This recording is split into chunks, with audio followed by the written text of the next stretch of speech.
একের পর এক ঘটনা ঘটে যাচ্ছে। কখনো আমরা দেখছি দুর্গাপুরে গোরক্ষক বাহিনীদের তাণ্ডব, তো কখনো দেখছি বারুইপুরে গরিব টোটোওয়ালার উপরে প্রাণঘাতী হামলা। যারা হামলা চালাচ্ছে তারা হয় বিজেপির ব্যানারকে সামনে রাখছে, নাহলে আরএসএস বজরং মতো ধর্মীয় সংগঠনের ব্যানারকে সামনে রেখে এ ধরনের অনৈতিক অন্যায় কাজ করছে। গত কয়েকদিন আগেই রায়গঞ্জে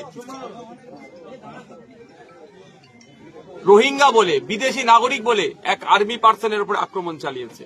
এই যে মব লিঞ্চিং হচ্ছে, এটা কেন বন্ধ হচ্ছে না? 2021 সালের পশ্চিমবাংলার সংখ্যাগরিষ্ঠ মানুষ, মুসলিম সম্প্রদায়ের সিংহভাগ মানুষ যাতে না গুজরাটের মতো হয়, যাতে না অসমের মতো হয়, যাতে না উত্তরপ্রদেশের মতো দুরবস্থা হয়, সে কথা মাথায় রেখে তৃণমূল কংগ্রেসকে ভোট দিয়ে ক্ষমতায় বসিয়েছে। আর আজকে আমরা কি দেখছি? সরকারিভাবে তৃণমূল কংগ্রেস সরকারটা পরিচালনা করলেও বকলমে এই পশ্চিমবাংলা সরকার বিজেপি পরিচালনা করছে অথবা আরএসএস পরিচালনা করছে। অঘোষিত বিজেপি সরকার এখানে চলছে।